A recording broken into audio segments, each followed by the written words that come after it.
This week begins my first week exploring the world of improv.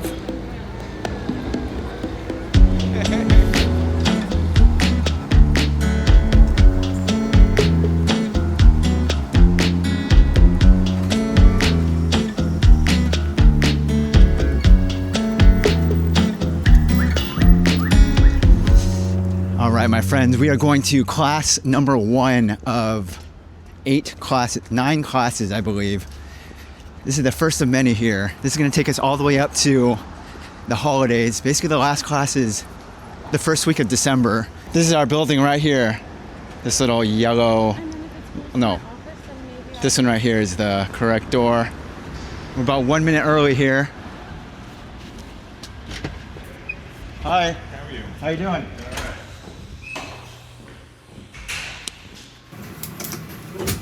You're going to 4-1? I'm going to 10, but I'll wait. Is this 4-1? I think this is, the ground floor? What the hell is this thing? Yeah.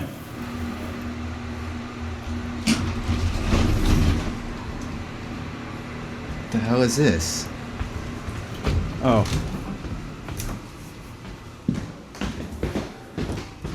I've never seen an elevator like this before. There's 2 doors there. Now there is one major reason why we're doing this. Only one reason, but it is a big personal reason for myself as to why we're exploring. And that is the journey of self-improvement, my friends, all right? We're constantly trying to better ourselves, as one does. Now, I've been thinking for myself for a while now that one area of improvement that I could personally take is just getting better at being a conversationalist, a good conversationalist.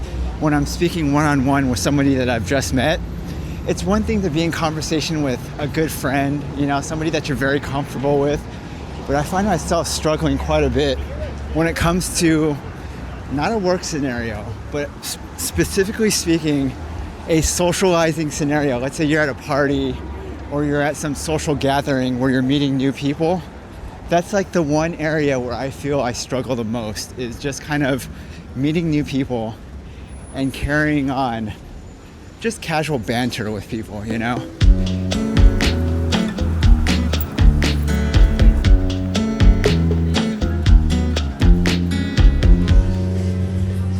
First class is finished.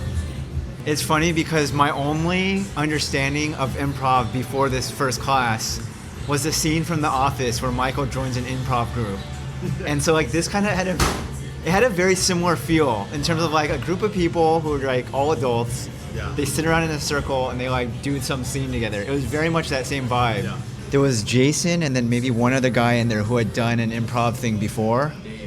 Dave, yeah. He was good. He's good. Yeah. You can tell he's done it before. Yeah. He's very calm. Dave, what are you doing in level 1 with the rest of us? How did this compare to your previous class? First impressions?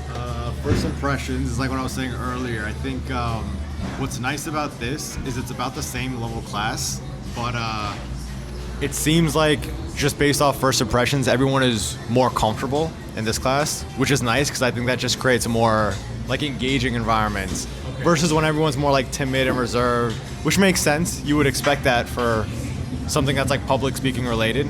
But everyone was really open to doing the exercises. Nobody was hesitating. It seemed like everybody wanted to actually go first because they were excited about participating. Yeah. That's always a really good sign, I think. For example, today we did a 2-person scene exercise that was 30 seconds long. We didn't even do that on the first session the last time. We didn't do any solo 2 or even 3 scene exercises in the last one. Yeah. It was all a giant group activity. It was mainly group activities just to get everyone comfortable with being silly.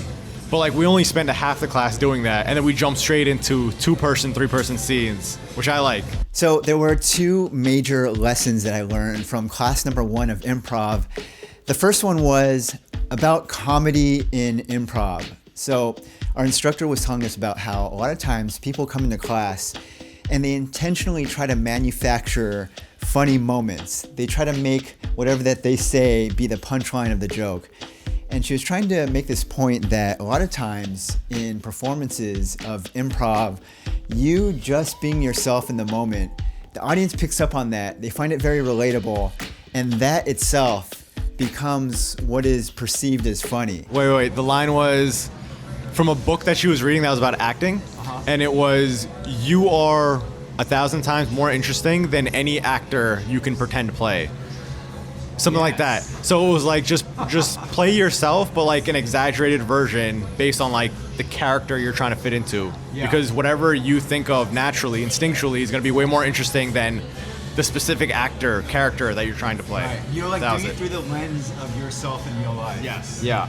The second thing I learned is our instructor said to only speak to the extent of your own intelligence. The example she gave was, imagine you're in a scene in which you're trying to portray a dentist, okay? So nobody in our class is actually a dentist in real life.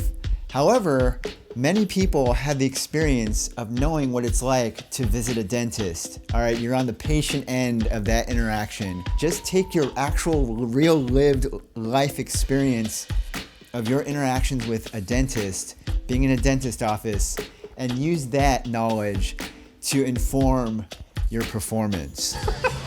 But to that point, she was also saying how like if you don't know something, making it up is usually where some of the funniest parts come out of. So it's like you don't know. What was the example one of the people gave? Oh, 6'7".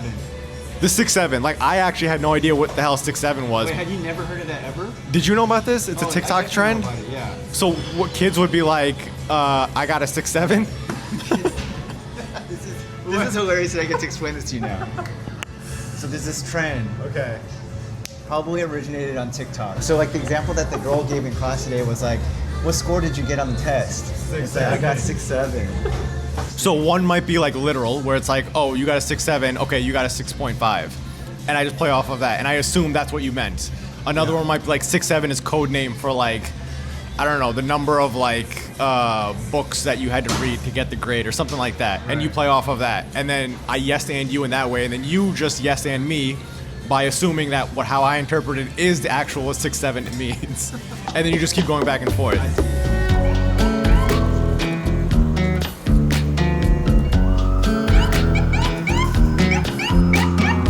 Sometimes I find myself in these situations where I am, for whatever reason, the conversation has taken a turn where I have no idea what is going on. And so the takeaway is, rather than try to keep up with whatever the level of conversation is, if I don't understand the topic, it's better to just call out the fact that you don't understand and to just literally approach it from your own lens. And I think that is, people pick up on that. And I think in a social scenario, people are very receptive to that sort of a thing. So for the next 8 weeks, my friends, the next 8 weeks, I will periodically check in with an update on things I'm learning from improv class. On the 9th week, I believe there's a full class show. So this whole thing culminates into us doing an improv show at the very end. I'm very excited for all of this. Thanks for watching my video this week. It's been year 16, week number 787. As always, use my code kevinisomoto. And I'll see you next week in year 16, week number 788.